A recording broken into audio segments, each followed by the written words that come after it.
All right, welcome to Dual Redundancy, the only podcast where you can hear all latest in television and entertainment news with too many hosts with exactly the same opinions. I'm one of those hosts, David Allen, and another one is John Berwick, and the third one is Kyle Bridger. I will say that I am the best picture to John's best actor to Dave's best actress. interesting. You went with best actress. I guess more important than the best picture award that you got, Kyle, because mine was after yours. John's was at the end, so I guess he's the most important person on the podcast. You close out the show with best actor. Boy, did that lead to some awkwardness at the end of the 93rd Academy Awards, which we are going to break down the winners in that very, very unique and awkward ceremony. A lot to talk about tonight. We also have a new show. We have some new stories. But we start with this first segment. And John, you're going to have to help me. What is it? in and out points. In, order out. In, order out. In, out. Yes, it is. It is in and out points. Now, this first one kind of is in two parts because the first half came out probably when we were recording last week. The second half came at the end of that. So we'll start off with one and then it'll have an amendment a little later on. But a couple weeks ago, Sony and Netflix made a deal that would send Sony's films to the streaming service after they play on the big screen, and that begins in 2022.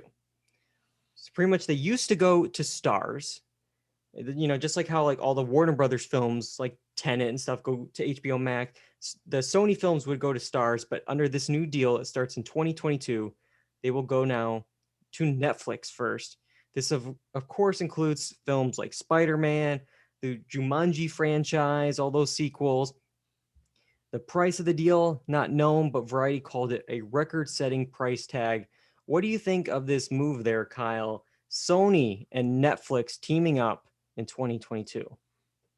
I think it's good for Netflix. Netflix needs something, man. Their streaming library kind of looks a little bit like poopy. So they definitely needed something else to bring to the table. I know I've talked about it before with them, creating a bunch of content to build this massive librgoing.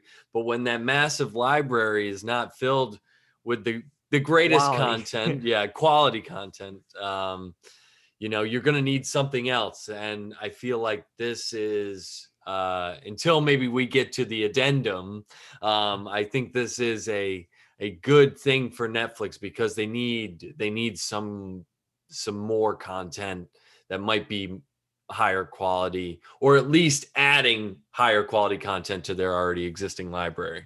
Yeah, I think Netflix announced the movies coming out like this summer. And they're like, oh, we got one movie a week. Get ready, guys.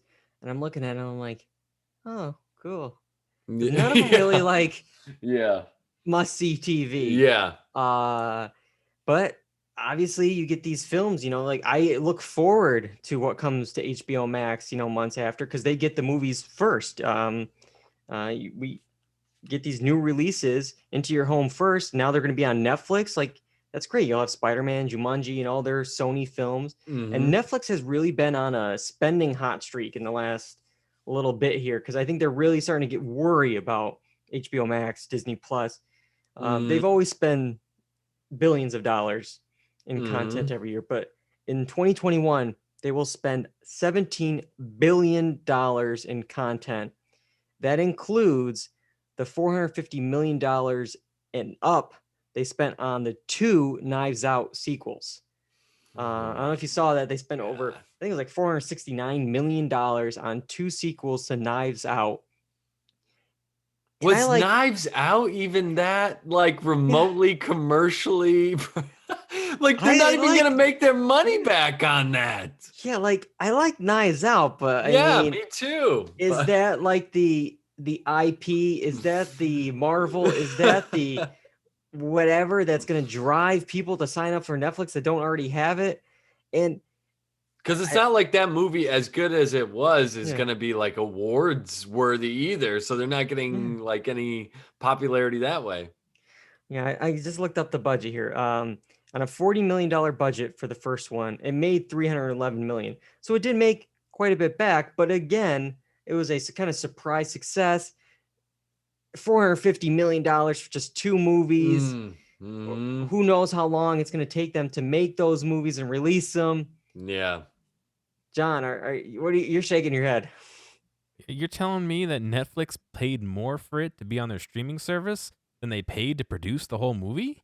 So yeah, pretty much. Yeah, I mean, they didn't do the first movie, but they are doing these 2 sequels. They will now be Netflix originals.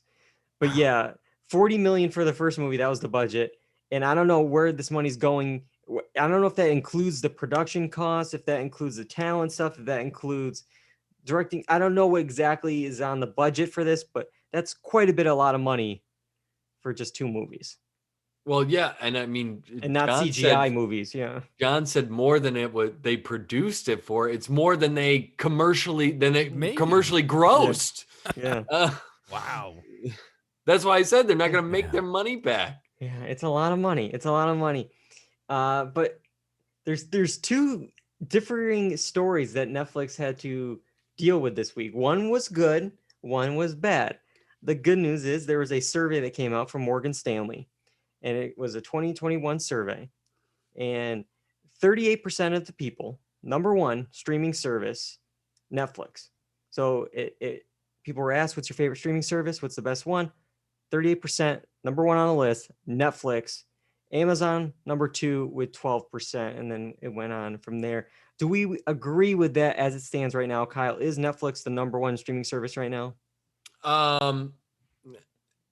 Wait, first, before we get to that, Okay. Morgan Stanley, aren't they insurance company? I guess they Morgan also like Stanley. greenlight or moonlight on the side here, some surveys for Netflix, I guess. I don't know. That would be like JD Power and Associates nominates Green Book because it's in a car. It just seems so weird to me. But anyway, so what was the percentage for Netflix at number 1? 38%.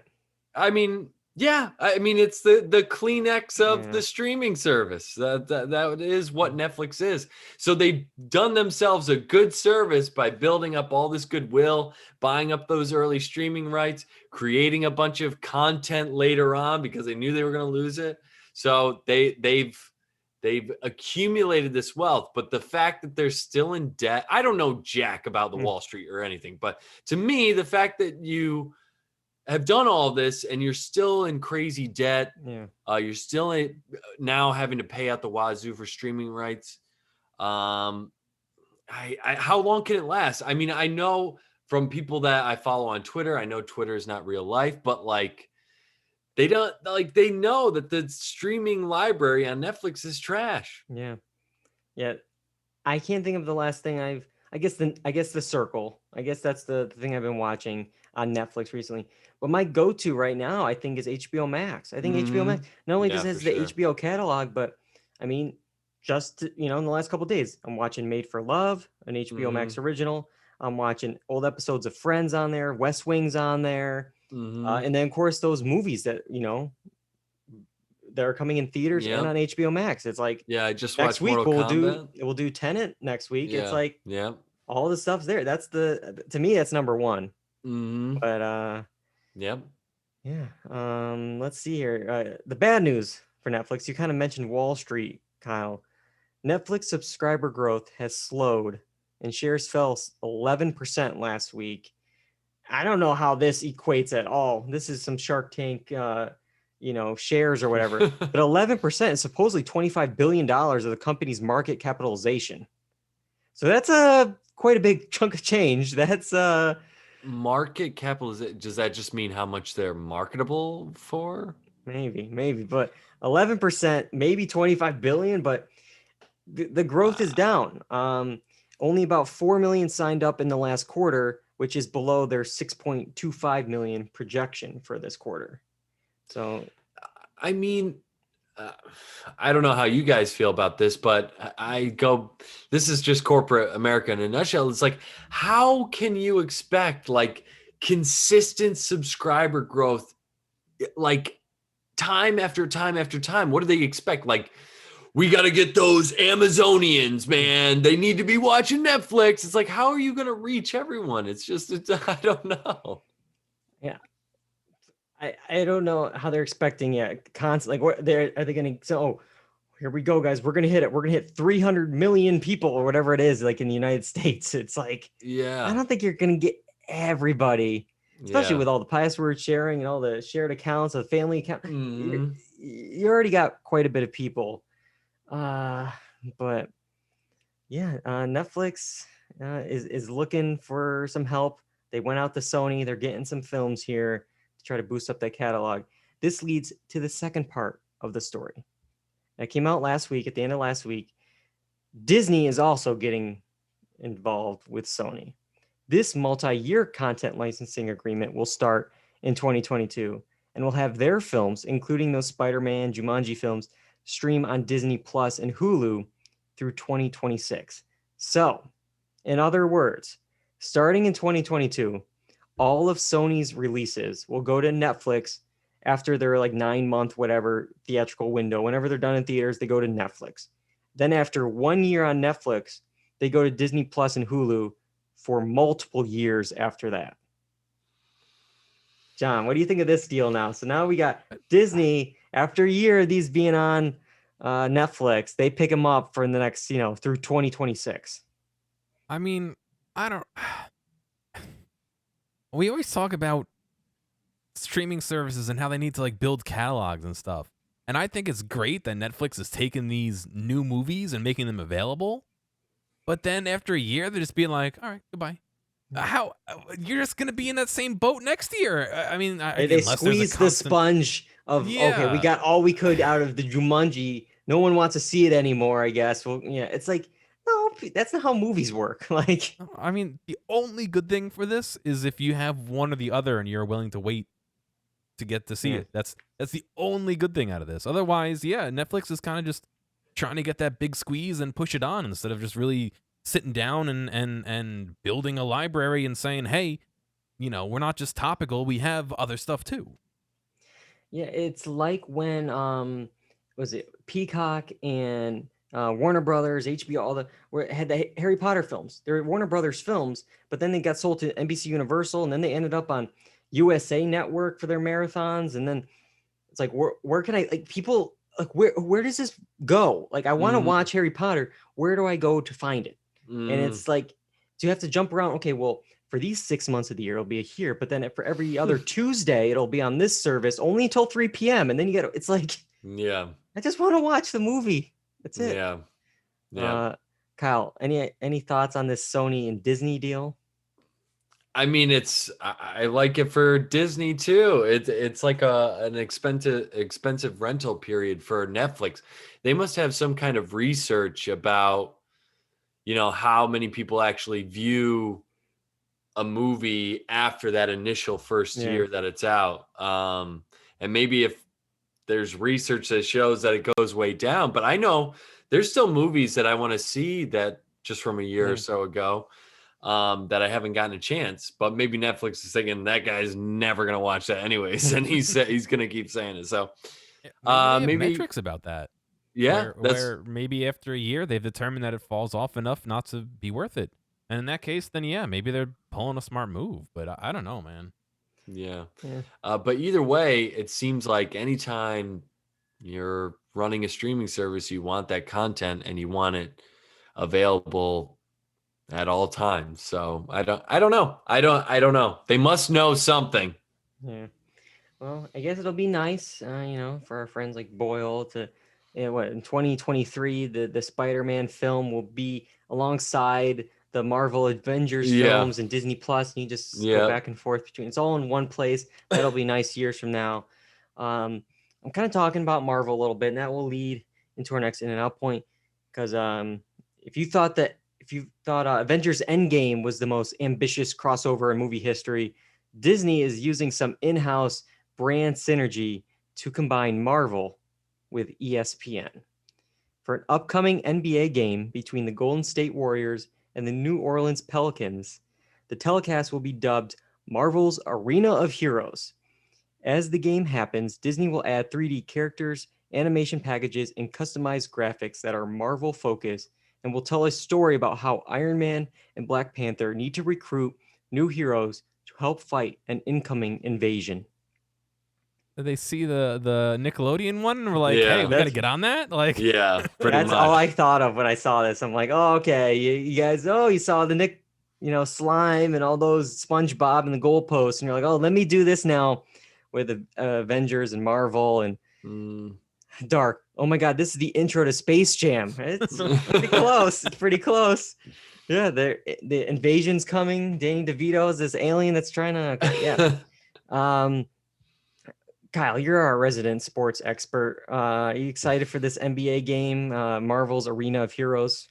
No. In fact, I couldn't hate it more. At least with the Nickelodeon thing, I had I don't know. It just felt like something innovative. Now this just feels cheapened because I've seen it before, so it's like gross to me. The sequel. And also with Nickelodeon, they I think they brought back some old school things like slime, so you have that nostalgic factor too. With this, superheroes are around all the time, and well, they're bringing back some old school characters. Iron Man, Captain America is going to be in there.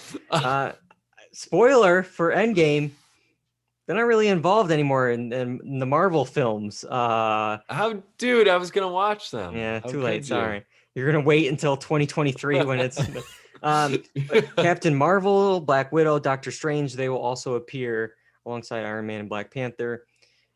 To me, it's every character you just mentioned is brand new. I don't even care what you're. It's all synergy, Dave. If the comics were not enough to try to keep up with, you mentioned it, Kyle. Do I have to read every comic to understand WandaVision episode 4? But now it's now you're gonna have to watch basketball games to catch up with the storyline and the canon of. There's so much, too much, guys. Can we? ABC's the worst with it too. Synergy. They just are everything, and it doesn't surprise me that they would do this after seeing some popularity with the Nickelodeon thing. It just doesn't surprise me at all. And ESPN, has been losing subscribers year over year. So it's anything that we can do to keep you on. Yeah, ABC loves it with it'll be like a Good Morning America special. And then they'll be like, oh, figure out how we did this during Nightline. And then we'll have a category in Jeopardy that it's just going to be like, okay, guys, we get it. Arena of Heroes coming May, whatever, on ESPN. Thanks. Okay. Yeah. All right. Enough of that. One last story. It does involve Marvel, and it kind of maybe answers how is Iron Man, a character that we saw not really there anymore after Endgame? How is he going to be involved in this story? Well, maybe he did survive Endgame if the fans get their way and Marvel brings him back to life. There's a group of fans that have paid their actual real money for a real billboard in Los Angeles asking Marvel to bring back the beloved superhero. Quote, for our beloved hero, please bring back Tony Stark. And it had the hashtag bring back Tony Stark to life. All right. Didn't they spell Tony wrong too? I'm not sure if they spelled it wrong. But yeah, John, that is a very word jumble of a hashtag, guys. Just bring back Tony. Bring Tony back. Done. Yeah, there you go. Done. Bring back Tony Stark to life. Bring back. Is that kind of redundant? Just bring him back. They want you to know, dude. They want you to know. Yeah, I wonder how many people are tweeting "Bring back Tony Stark to life." Well, the good thing is with hashtags, you can find out right away. Yeah, what last week with the American Horror Story one, can we demand a recount? No, don't bring him back to life. Bring Thanos back to life. Come on, we want Thanos. Oh man! But the thing I have an issue with stuff like this is, then what was the point, guys, of Endgame? What was the point of his 10-year arc or whatever it was? You had this guy, a narcissistic, full of himself guy that was so selfish, and then over the course of these films, he does a selfish act and he gives himself up for society to move on. And then it's like, you know what? That was fine. We all cried, but let's skip that and let's bring him back. It's just like, these fans just can anything just be done?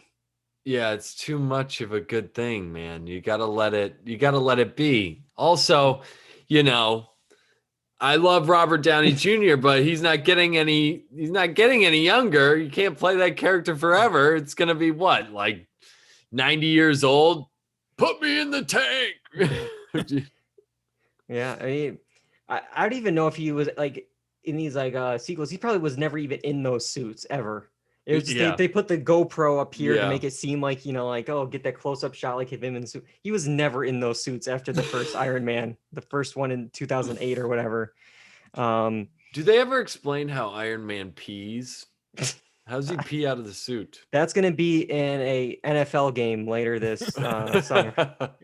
They'll have a whole storyline there, but I just don't think fans should be in control of like how creators and storytellers tell their story, because it's like the whole thing with Justice League. It's like, oh, we didn't like Justice League, do it again.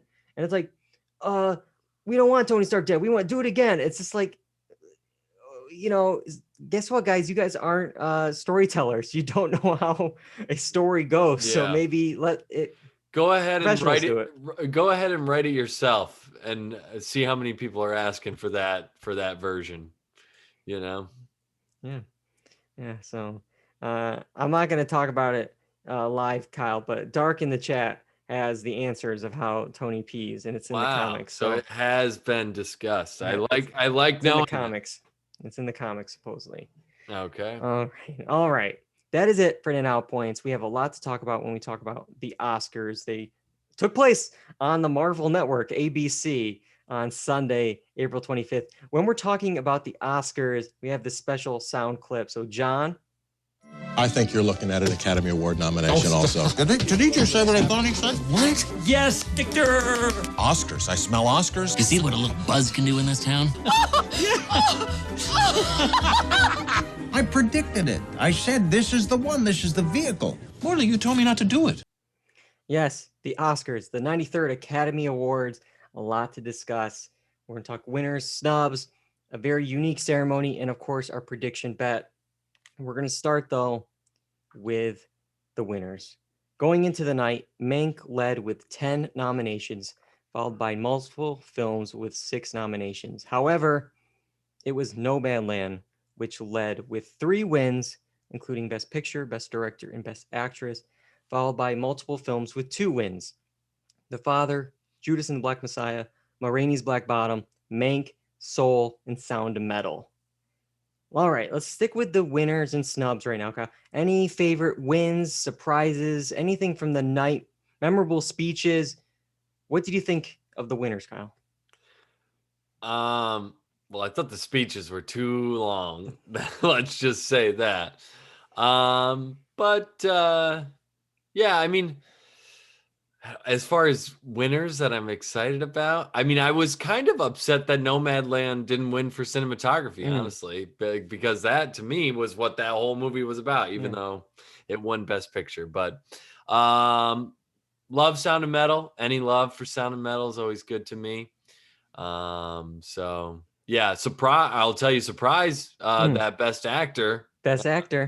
That was that's a surprise. Probably surprise to the telecast too. Yeah, and the producers. We'll get to that when we talk about the ceremony. That's a little tease on that. Music's in the chat. Overall, very predictable. I mean, we'll say we did pretty good. Yeah, we did do good. Well, with our predictions, a little bit of a train wreck at the end because what the hell was the last 20 minutes of the broadcast, anyways. But John, anything? I know you're kind of movie adjacent, but anything that you saw, because we've talked a lot about these films on the podcast. Anything that you were happy to see win? I don't know. I feel like Music said, it kind of went par for the course. I don't think anything surprised me. Yeah. But yeah, there were 1 or 2 things I was like, oh, cool. I'm glad that won, but nothing outstanding. Yeah, I can't really fault many of the wins. They're all like, okay, yeah, man, deserved. Yeah, that makes sense. Everyone got a little bit of something. I think the one, one of the most talked about speeches is Daniel Kaluuya. Oh my God. It was a great win, deserved win, but he did surprise his mom, talking about her and his father having sex. I mean, all accurate. It's true. They did. They did. So it's like nothing that we didn't already know, but he did point it out. Didn't have to point it out, yeah. Yeah. But I just love the look on the mom. He's like, what did he say? What? His sister too, just immediately. Oh my god. Yeah. Yeah, that was great.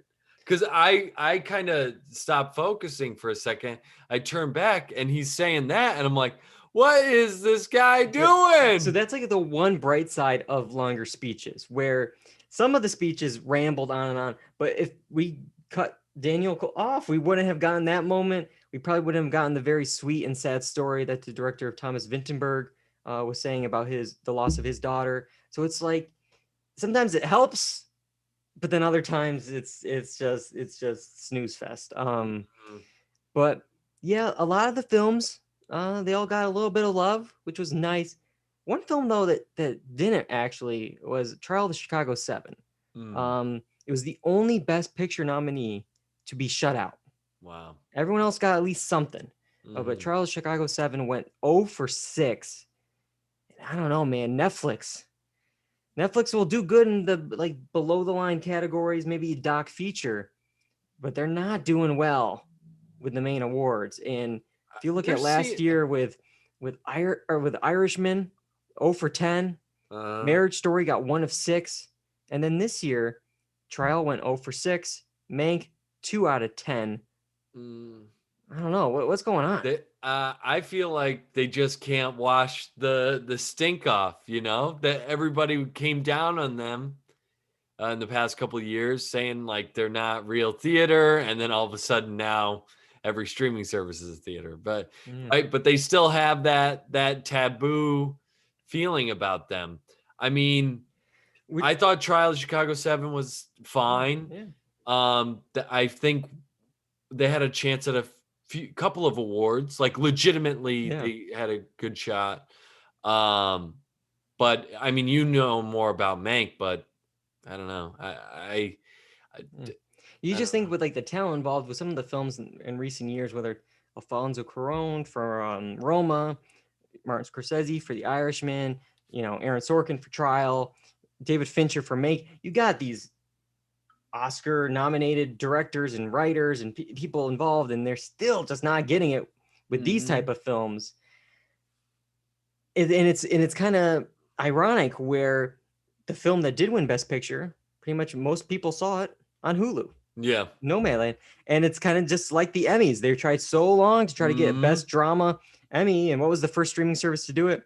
Hulu with The Handmaid's Tale. So it's just like, they're always just losing to Hulu. But we overall, I think we did very well with our predictions until the last bit. Then we hit some zeros. We didn't get Best Actor or Actress.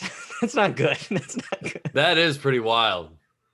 Well, the actress one was pretty tough. Yeah, actress was very tough. We said it was between 3, and Frances McDormand, we just kind of pushed her out just because we're like, okay, if you look at some of the other precursors, it's leaning towards this other way. But if we could do another dark horse, Frances McDormand would be there. Yeah, of course. But neither podcast got actress, so there's that. Anthony Hopkins, on the other hand, won Best Actor. They had it for dark horse, and I think I said it on last week's pod. I think I said that there was this like last minute push and buzz and stuff going for The Father. We missed Best Adapted Screenplay. It went to The Father. I was just feeling it in the air. Like we kind of solidified all of our picks before voting started and before some of those like other precursors. So like the timing was a little off this year, but there was definitely the buzz, and I was kind of stressing all week with you, Kyle. I'm like, I think something's happening with The Father. I think something's happening, and it did. Yeah. And luckily we pulled it out. We pulled it out though. Yeah, I will say, I watched The Father over the weekend. I went in dreading it, and it's good. And I think the stuff it won for, it completely deserves. The structure of the film is very unique, and the performance that Anthony Hopkins gives is great. So it's it makes sense. He's a legend, man. Yeah. So in the end, we still beat him. We beat him. The Good, Bad, and Watchable 4 years in a row, 28-7. to 26. I felt like we did pretty well this year compared to last year. I think we did better, right? I would have to look up the numbers. Overall, I think we did pretty good. I think we only missed actor and actress, which are big ones, but cinematography and best song. That was it. Yeah. Those are the 4 categories we missed. Song was very tricky, as we mentioned. I think a lot of people didn't have that song winning. Cinematography, a lot of people thought it was Nomadland, so we weren't like way off base. Yeah, we did good. Yeah. But yeah, it was. I was on the edge of my seat all week. I've been bugging Kyle. I've been talking to Nick. I was just like, oh my god, like I think The Father, and there's like this end of the week push for film editing. Mhm. We were okay. Is it Trial of Chicago 7? Is it Sound of Metal? Back and forth, back and forth. Trial then wins like the Editors Guild, and then it was like, oh, that's not good. And it's like it's gonna be the award for most edits, like they did for Bohemian Rhapsody, and I was like, oh god. And then as the night was going on, we start off the night good with original screenplay. We're up by 2. They didn't even get that. Yep. Then they get 1 point for adapted, and then I'm like, well, it's over now. It's over because if they get editing, that's 2 points. Yeah. We lose by 1 unless Riz Ahmed or something like. Oh no. So it was, oh my god. But yeah, have fun with Hillbilly Elegy. That's all I'll say. Oh my god, just stabbing him right in the eye. Well, really, I just feel good because I didn't want to bring John down with us. John had like nothing to do with the predictions. He would be he would be stuck watching Hillbilly Elegy with us if we lost. So you dodged a bullet, John. So good, thanks. All right. Wait, going back. Okay, talking about. Oh well, we haven't gotten to the ceremony yet, so I won't. Okay. I won't spoil anything. But let's talk about the ceremony. Okay. Lots to unpack. Cool. Lots of risky choices, and not many of them paid off. Not many paid off. First off, this year it was held at Union Station instead of the Dolby Theater. They had satellite hubs across the world for nominees who couldn't travel, of course, because of the pandemic. Weeks ago, we discussed how they were banning Zoom from the awards. No Zoom. But after we recorded that podcast, we found out there was also something else that they were kind of banning in a way. Masks. No masks during the telecast. And I gotta ask, man, why? Why are we getting rid of masks? Is the pandemic over and I just didn't get the memo? Yeah, it's so silly, dude. And it's not because they were like, inside. Yeah, they were inside, and there was. I mean, they had their own little pods, but I mean, you're inside again. You're inside. Yeah, and I really thought, because I watched a little bit of the pre-show, and I saw they decorated the outside. I'm like, oh, okay, this would be a good spot to do it. It looks beautiful out here. It's a nice night in Los Angeles. It's April, so that means it's probably 80 degrees. So it's like, okay, this is great. And then I see, wait, why are we going inside?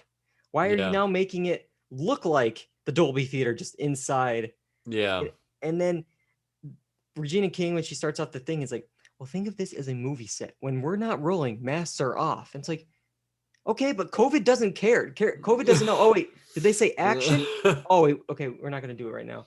Oh, cut. Okay, now we can come out. It's like, it doesn't matter. Yeah, I think the most concerning part of the situation is like they're all coming from all over, and then they're going to fly back to their play. So, I mean, this is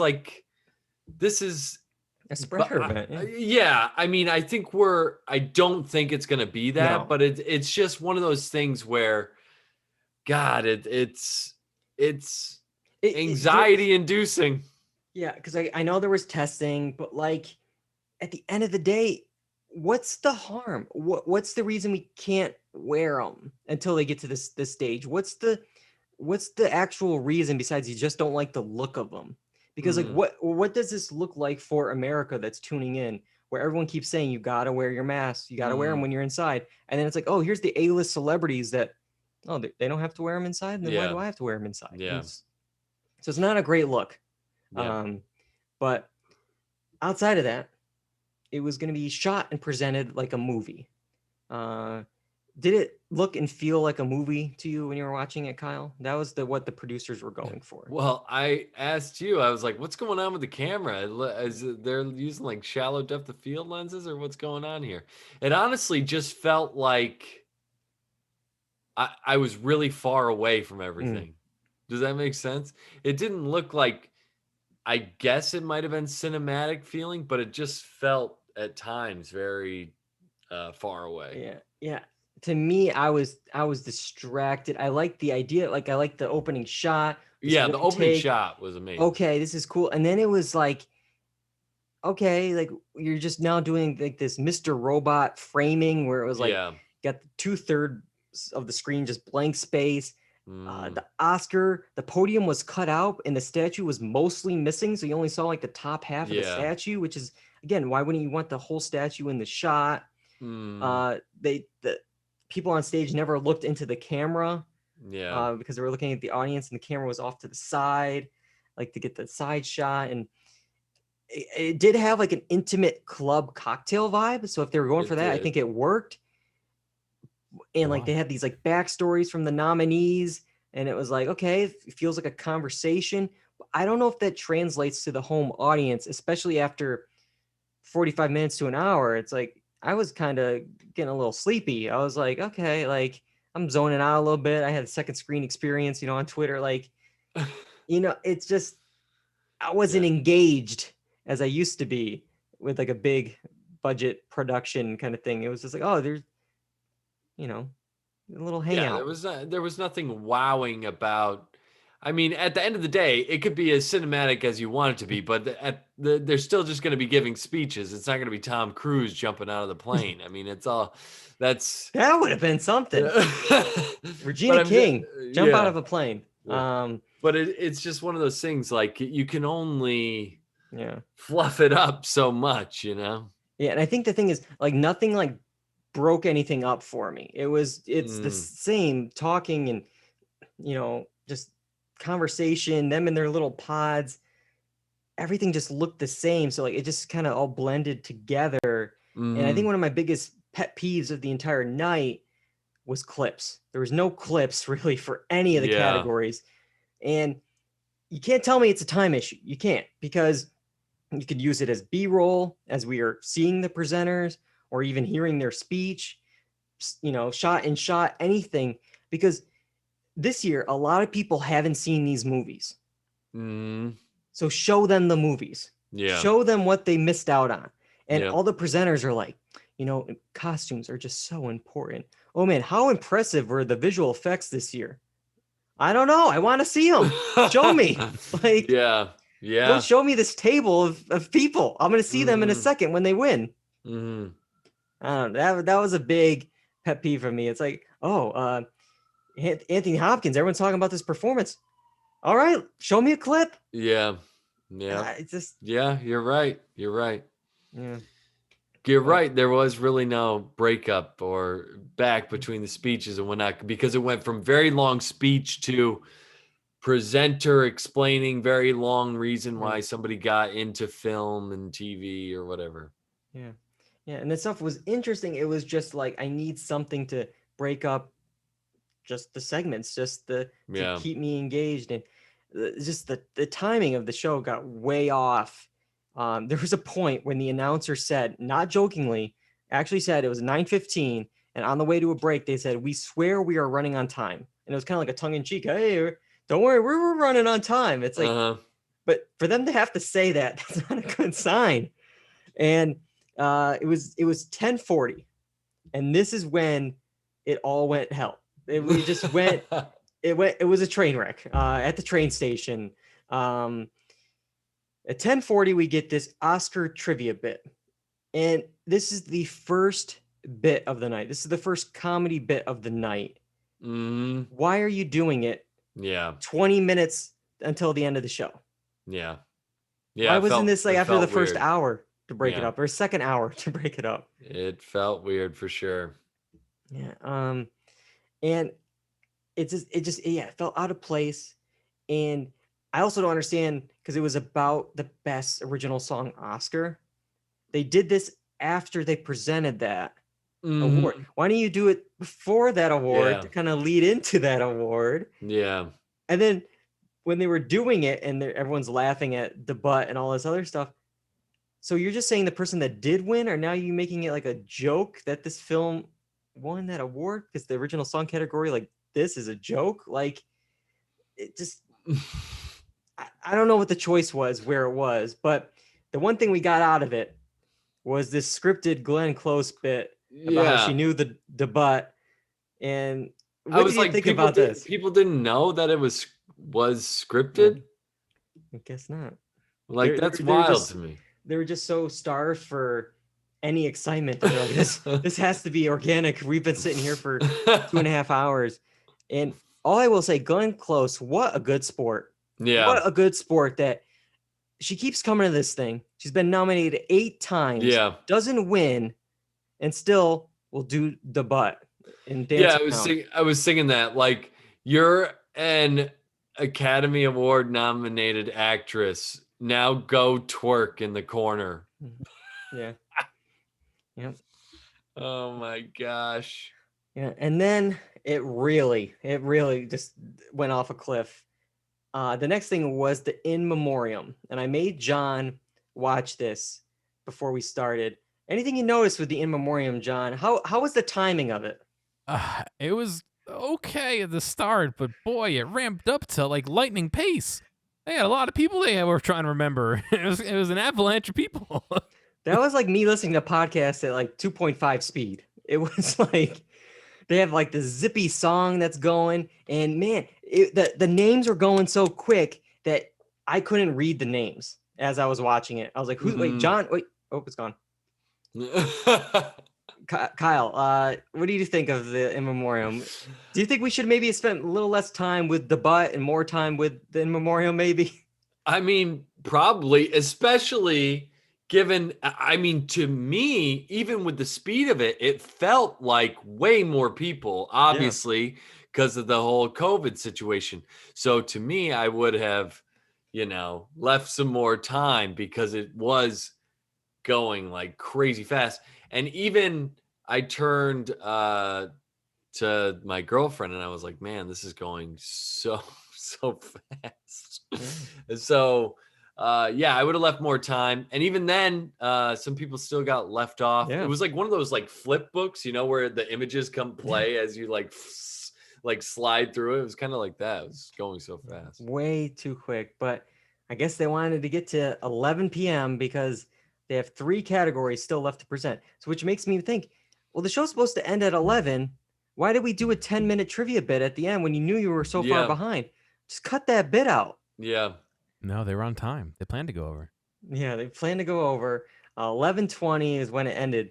But we had to go through 3 categories. And most people thought, okay, it's actress, actor, picture. That's what they've been doing for, close to 90 years. No, instead, 11 p.m. rolls around and it's Best Picture. And immediately I was like, wait, what? Like, because I would fast forward through some commercials with the YouTube. Did I go too far? What's happening? Did I miss actor and actress? There was no mention on the show that we're doing them out of order. There's no mention online that they were doing out of order. So everyone's just, what are we doing? What's happening? Yeah.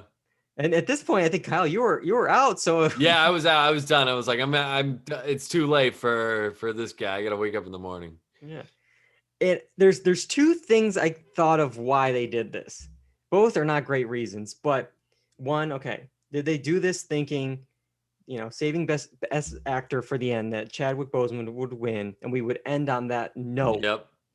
But man, they don't know the results. They just don't. Yep. Those are in those envelopes. PwC has huge gamble to do this. Risky move.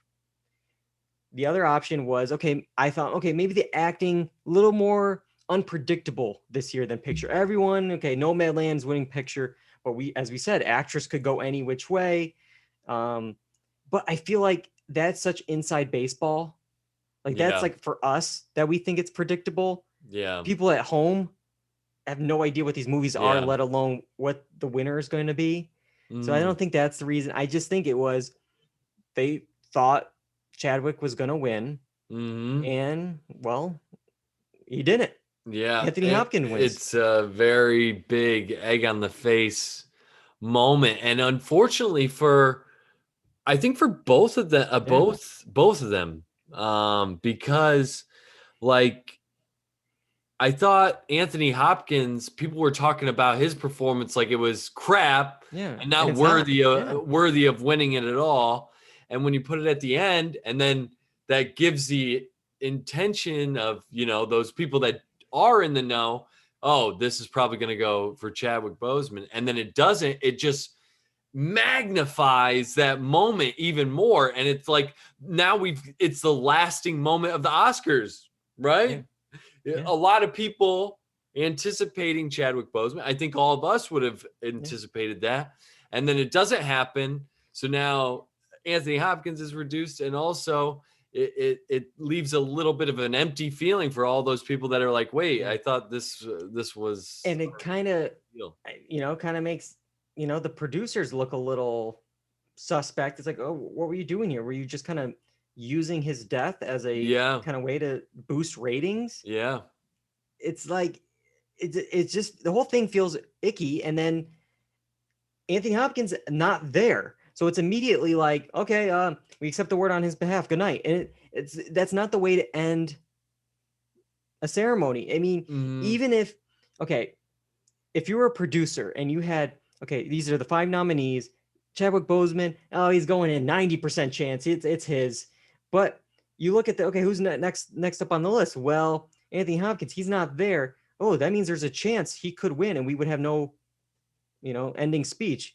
You wouldn't end with that category. You would never end. That's why you end with Best Picture, because no matter what, there is at least one producer there to talk about the film. So you can end on a speech. Yeah. They don't have that this year. And supposedly Anthony Hopkins wanted to do a speech. According to IndieWire, his reps pleaded for him to be allowed to do a speech on Zoom. He didn't want to travel. Makes sense. He's a man in his 80s, and it's a worldwide pandemic. But the Academy refused. They said, no, we're not doing Zoom. We've said that. Zoom ban. And to me, it's like, who cares? Who cares about Zoom? Yeah. It wouldn't have made any difference. No difference at all, because the Emmys did it. The Emmys, I'll say it, enjoyed them a lot better than the Oscars. And they had Zoom. Everyone was at their own homes. The Grammys did it. And they had outdoor, masks and all that stuff. They did it. Who cares about this setup? Because at the end of the day, they were still like Zooming from their hubs in London and in France. It looks like they're on Zoom. Just, you put the camera on your roof in France. Oh, you did it in front of this green screen of Sydney, Australia, Sacha Baron Cohen. It just seems silly when they already had those hubs set up. Yeah. It's just like, why not just do Zoom? Everyone's been doing Zoom. It's not like somebody's going to be like, what is this Zoom? You know what I mean? Everyone knows. It's not like, I don't know. Just do a hub from Anthony Hopkins' house. Make him the second hub and just send a crew there with a video feed. And who knows, maybe it's not even live. Have him record something. I don't know. But John, sorry, I cut you off. No, it's all good. I was going to say, especially because, his age and potential health concerns and all that, just get a crew out there to do something in his backyard, or remote in his backyard beforehand. And he's not zooming in, but at least there is something in that chance, which, whatever percent chance that came true, that he's nominated, or and he's the winner. Why not have that prepared, especially for the cost it would do? It would be far less than anything else they're doing. Just send someone with a camera and a small, a 4-person crew would be more than enough to do something like that. Yeah. The whole thing is just them being stubborn. It makes zero sense, and it costs them the end moment of the show, and I think that's going to stay with a lot of people. But in the end, John, I was just going to say, John brought up all these good points, and at the end of the day, it's Anthony Hopkins. Yeah, completely deserved that award, and he's. I think it's where everyone on the people on Twitter that I've seen, it's like, It should have been Chadwick Boseman. It should have, I mean, he did a great performance too, but also I want to ask them, did any of you guys watch Ma Rainey's Black Bottom? Mm-hmm. Or are you just, kind of going off of Chadwick Boseman, the actor? Did any of you guys watch The Father with Anthony Hopkins? Like, until you've seen all 5 performances like the Oscar voters should have, you don't know how everyone stands. And it's just, but in the end, no surprise, ratings are down, very down.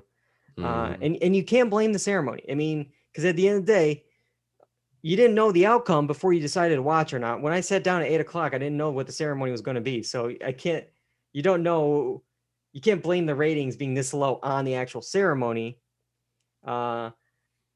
Ratings have just been down overall, just with award ceremonies. And that's why I've been saying for the longest time, maybe kind of take an L for this year. Maybe don't spend a crazy amount of money doing satellite hubs and, new locations and all this stuff.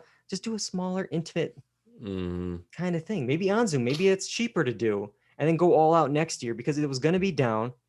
It was under 10 million for the first time ever. 58% down compared to last year. Could also be just straight access to the films. A lot of people might not have seen them and been like, yeah, you know what? I don't really care. Yeah. To me, that's like a very interesting idea, because, it's like they are definitely smaller films, but it's almost like this year, everything were more widely available to people than other years. Instead of like, oh, I have to go to the theater, or a lot of these films are like, oh, I got to go to New York or LA to watch this film because it's not opening wide until after the Oscars. This year, it's like, well, if you have Netflix and you have Hulu, it's like, well, you got half the films right there. You're done. It's like, that's true. That's true. So yeah, it's like, okay, I don't know what the thing is. I think just people are like, there's a pandemic going on, and I'd rather spend my time doing something else than watching the Oscars, I guess. And a lot of these, we predicted pretty well, because we saw 16 other awards shows leading up to this, and they all mostly matched. So I don't know. On the bright side of everything, though, Voodoo and Fandango now announced earlier today that the Oscar winners are seeing actually a boost in the last 24 hours after the Oscars. There's been a 129% uptick in revenue for Nomadland, 67% for The Father, and I saw 600% for Another Round. Wow. It also helped that they already announced that Leonardo DiCaprio is in talks for the American remake, even though, I mean, that movie just came out, and Mads Mikkelsen, could do it again. Like, I don't know. I like Leo, but Mads is already doing it and did it once, did it well. So, and again, it goes back to the thing that Bong Joon-ho talked about. It's like, if you get past the little subtitles, you could just watch the international version. You could. But yeah, I think that's it. That's it for the Oscars. You guys want to do any early predictions for 2022? Just kidding. What? Yeah, okay. I mean, it's already going to be quicker than we thought. This season will be shorter, because this one was 14 months. So that means this one could be only 10 months. So it's a shorter award season. But all right, one last thing to talk about. We'll squeeze it in tonight. It's a TV show. In order to talk about it, we do have to go back. So guys, send us back. We're back, baby! Gotta get back in time. All right.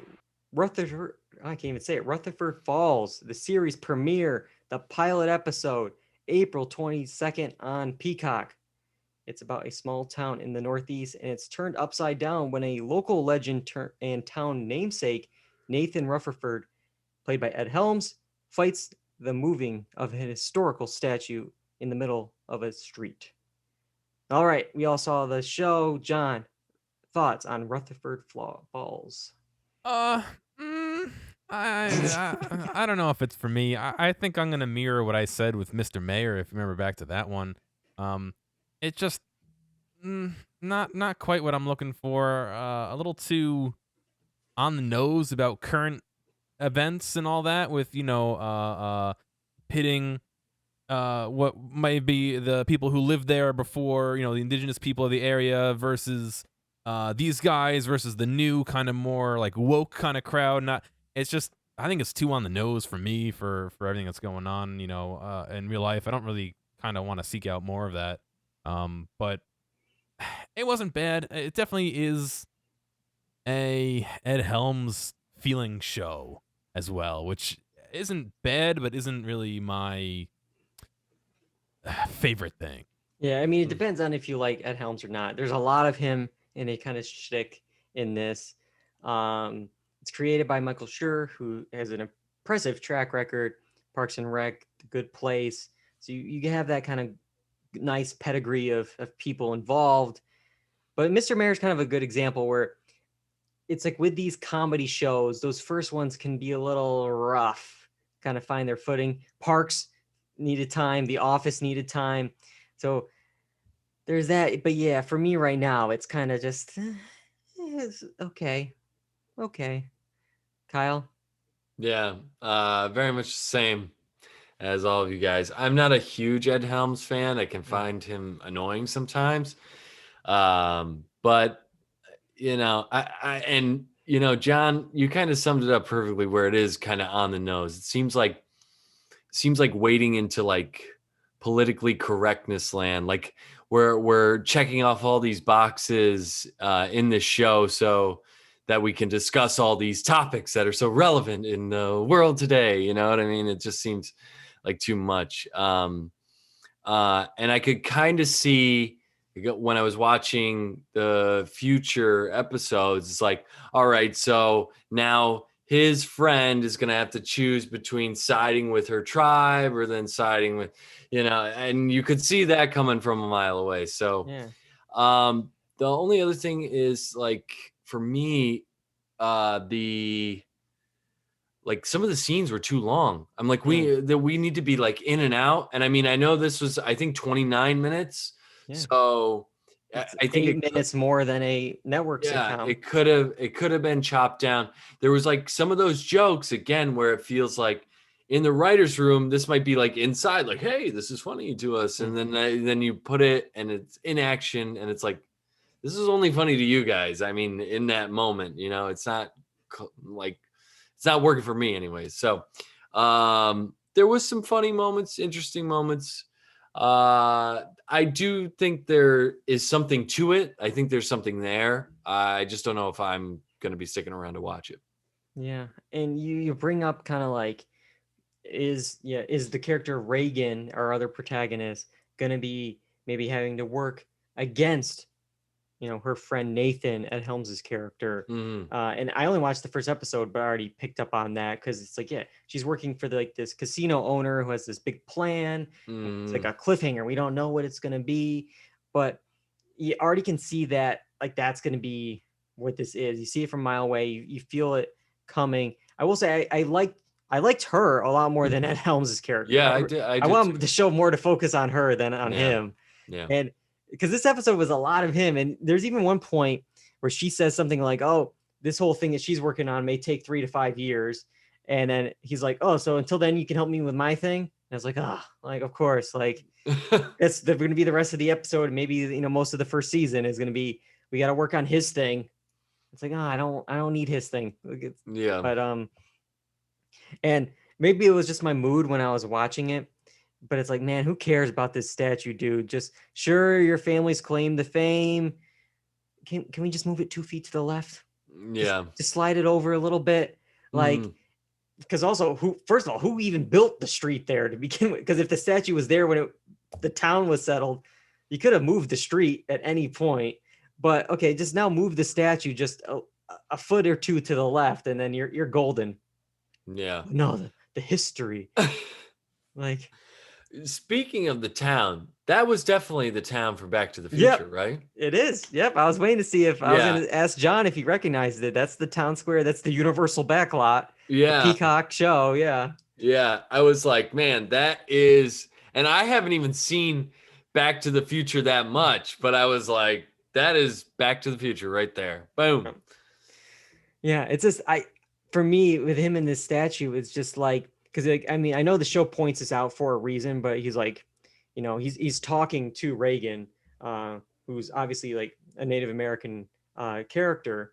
It's like, well, if I lose who I am, if I lose this, then I lose my identity and who I am. And it's like, do you know who you're talking to? And like the show definitely like points that out, but it's also like, I wonder, like, who is he? Like, we kind of got like a hint that he's like this wealthy, a part of a wealthy family, but like he just like owns a museum in this town, or at least runs the museum. He's the last surviving member of the family of the founders. That he probably has a lot of money from basically founding the town, I would assume, and all that. Yeah, I just don't know how much like money that gives him, especially in this small, supposed to be like, upstate New York type town. So much so that like the NPR is going to come in and do like this big story on him in the town. It's just like, again, it's like, just move the statue. Just like move it over. Who cares? But I know. All right. I just felt like I've seen parts of this show before. Jokes feel a little stale. There's this whole run about the Avengers and how Hawkeye sucks. It's like, we've said that on the podcast. It's like we've all said it in the last decade. It's nothing new. Yeah. But like the press conference reminded me so much of like Parks and Recs episodes of like how they would always have like their town hall of crazy townsfolk, and it's like, okay, here, same thing here. Well, it is a Mike Schur project. One thing that made me think about it is this is very small, but is it just me? But in the tour in the beginning of the episode, when there's like a school group there, the teacher, why was she hitting on Ed Helms? This is like in Seinfeld when girls are like dying over Jerry Seinfeld. It's like, all right, are we creating? Because I know Ed Helms wrote this episode, but like every line out of her mouth was like, awakening things in me. Oh, I'm enjoying every bite. And it's just like, do you have anything more to this character than just for some reason liking Ed Helms? For some reason, like. Ed Helms just wrote that in there as a therapeutic ego to make boost. Himself feel better. I don't know, but so I guess that my thing is less Ed Helms, more of the other storylines. let's move his statue out of the show. Focus on her, I think. Would be better. But all right, that's all I got. You guys gonna keep up with Rutherford Falls? I don't think so. Not for me. I got other stuff to watch, man. Yeah. Not for me. I mean, like I said, there's promise. So if I hear like, it's good, then maybe I'll watch it. But always willing to reevaluate. But I'm gonna wait. See if it finds its groove. But I don't think I'm watching. Yeah. All right, that's it for this week. Next week, we've got a new show to talk about on another streaming service, a fairly new one, Apple TV Plus. The Mosquito Coast, I think based on the movie starring Justin Theroux. So that might be an interesting one to talk about. And finally, we will discuss the Oscar award-winning film, Tenet. It's dropping on the, quote, worst streaming service, HBO Max. We're going to watch it as Chris Nolan intended us to watch it. So, on our Game Boy Advance. So here we go. Tenet. Mosquito Coast, all next week. Make sure you can find episodes of the podcast on YouTube, iTunes, Spotify, the blog, doredundancy.com. And of course, we're live Tuesday nights on Twitch, twitch.tv/doredundancy, 8 p.m. Eastern. And you can follow us on Facebook, Twitter, and Instagram at doredundancy for more content and to find out what is going on with the show. I got to thank both of you guys for joining me tonight, and for John directing the show. Couldn't do it without you guys. Sure. All right. Until next time, I'm David Allen. I'm John Berwick. And I'm Kyle Bridger. And that's all we got for Dual Redundancy. Goodbye, everybody.